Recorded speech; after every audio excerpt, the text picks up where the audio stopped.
Le synode sur la famille. Qu'en est-il? Pour la première fois, un synode a été divisé en deux parties. La première partie eut lieu en octobre 2014, la deuxième aura lieu en octobre 2015. Toujours sur le même sujet, la famille. La première partie visait essentiellement à mettre sur table toutes les idées, parfois contradictoires, mais c'est bien cela la richesse d'un débat.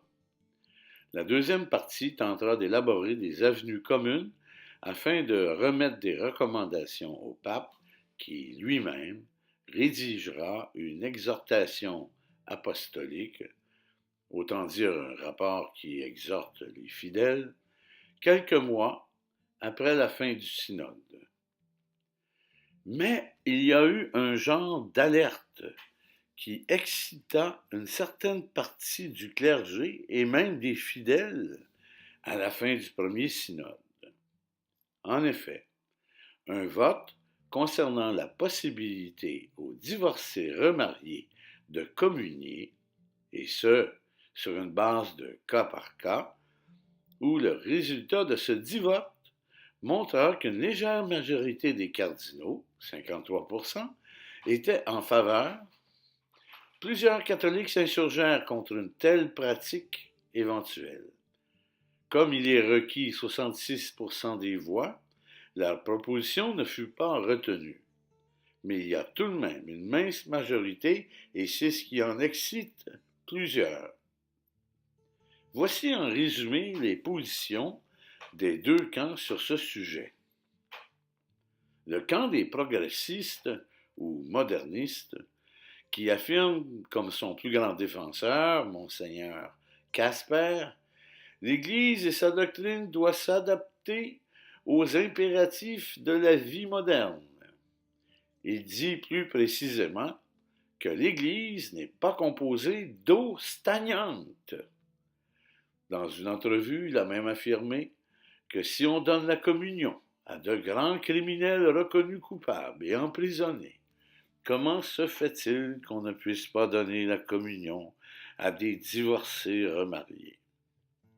Les catholiques plus conservateurs ou orthodoxes clament de leur part qu'on ne peut pas donner la communion à des personnes en situation d'adultère. Et présentement, à mi-chemin entre les deux synodes, les manœuvres de chacun des camps s'activent et s'intensifient. Par exemple, ce n'est qu'un seul exemple. 500 prêtres de l'Angleterre ont fait parvenir une lettre au pape, l'enjoignant de faire respecter le magistère ou la doctrine, si vous préférez, de l'indissolubilité du mariage dans sa pratique. Le lendemain, le pape, à tout hasard, parlait qu'il faut que les catholiques prient pour le prochain synode et qu'il y ait un peu moins de potins.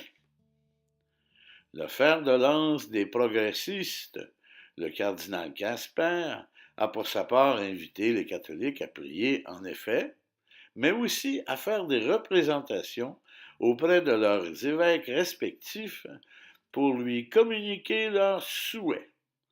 La manœuvre est certainement très intelligente, puisqu'il y a plus de divorcés remariés que de véritables couples traditionnels.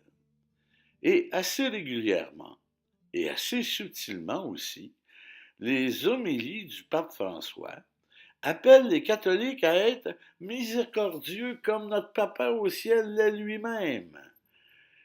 Que la maison de Jésus, entendons ici chaque Église, doit être accueillante et ouverte à tous. Que certaines personnes ferment la porte au nez de l'Église à d'autres, entendons ici les divorcés remariés et les homosexuels. Et qu'ils se comportent comme les pharisiens du temps, plus omnubilés par la lettre de la loi que par la compassion envers son prochain. Beaucoup, oui, beaucoup de paroles se sont dites jusqu'à présent, et il ne vous est mentionné ici que quelques-unes afin de vous donner la saveur du débat en cours. En somme, il semblerait qu'on fasse affaire avec des rigoristes sans cœur versus des modernistes pleins de compassion pour notre monde d'aujourd'hui. Mais où est la vraie compassion ici? Nous allons nous abstenir d'utiliser des étiquettes simplistes que l'on donne à tous, un et chacun. Il est certain que Jésus ne doit pas dire « Ah, celui-ci est un moderniste et celui-là est un conservateur. » Qu'en pensez-vous? Petit aparté ici. Saviez-vous que dans l'ancien temple de Jérusalem, il y avait la cour pour les gentils, la cour pour les femmes et la cour pour les Juifs? À ce que nous sachions, personne ne s'en offusquait et personne n'accusait le temple de discrimination. Bien entendu, la cour pour les Juifs était la plus proche du Saint des Saints, l'endroit où Dieu se tenait. Dans nos églises, les divorcés remariés, les homosexuels sont bienvenus, et Jésus le premier doit en être bien content. Sauf qu'ils ne peuvent pas approcher le Saint des Saints. Entendons ici la communion, comme à cette époque. C'est une autre paire de manches si les divorcés remariés, les homosexuels, ne veulent pas venir à l'Église. C'est leur choix, et ça arrive. Ils n'envisagent aucun changement de vie, et l'Église leur en demande un. Souvenez-vous de l'évangéliste Jean qui dit « La lumière est venue dans le monde, mais les hommes préfèrent l'obscurité à la lumière parce qu'ils agissent mal. » Ça pourrait expliquer que certaines personnes ne viennent pas à l'Église, contrairement à ce que le pape François dit, qu'on refuse et on leur ferme la porte au nez. Donc, ces gens se condamnent eux-mêmes en ne venant pas à l'Église parce qu'ils ne veulent pas changer leur façon de vivre.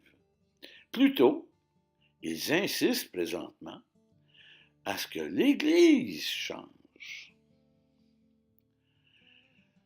Un changement de vie, c'est quoi? Réponse? La chasteté. Et ce ne sont pas les seuls à qui est demandé la chasteté, aux divorcés remariés et aux homosexuels. 420 000 prêtres à travers le monde la pratiquent. La veuve ou le veuf qui ne s'est pas remarié doit demeurer chaste. L'homme ou la femme célibataire aussi, les jeunes, et même ceux qui ont obtenu leur nullité de mariage de l'Église et qui ne se sont pas remariés, doivent respecter la chasteté. Alors pourquoi les divorcés remariés ou les homosexuels seraient exemptés de la chasteté? Par souci d'une présumée compassion envers eux, on leur octroierait un traitement d'exception. Une compassion mal placée apporte toujours de la discrimination. Très difficile de vivre la chasteté sans communier. Les propositions étudiées au synode sont à l'envers du bon sens.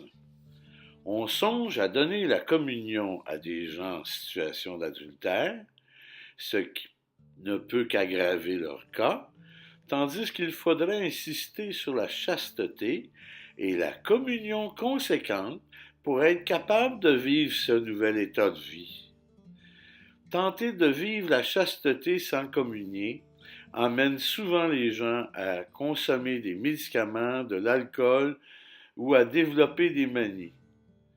S'il y a un réseau mondial des alcooliques anonymes, pourquoi n'y aurait-il pas un réseau mondial pour les chastes? Le plus grand dommage de ce synode qui se veut sur la famille, ce sont les 53 millions de petits bouts de chou qui meurent avant de naître à chaque année. C'est plus que toutes les guerres dans une même année. Ne font-ils pas partie de la famille humaine? Ne sont-ils pas les sans défense par excellence, où est notre compassion? Qu'en dit le synode? Rien. C'est plus exigeant d'enseigner à quelqu'un à pêcher du poisson que de lui en donner. La vraie compassion est exigeante. Il en est de même pour l'attitude que l'Église doit avoir envers les divorcés remariés ainsi que les homosexuels. La chasteté est une clé très importante pour approcher l'infiniment pur, le Saint des Saints. Trop souvent, on considère mal la chasteté.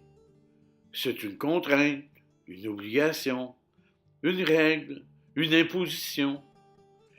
Mais Jésus qui est mort pour nous, pensez-vous qu'il cherche à nous faire souffrir par la chasteté? Allez voir les couples divorcés remariés ou les homosexuels qui ont accepté de vivre la chasteté et considérez s'ils sont plus malheureux qu'auparavant. De cela, on n'en parle pas. Mais il y a de l'espoir.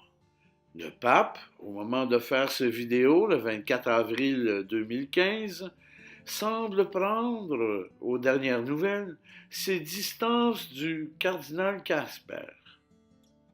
Le pape avait louangé les idées progressistes du cardinal Casper lors du consistoire précédant le premier synode comme étant de la théologie sereine et même de la théologie à genoux.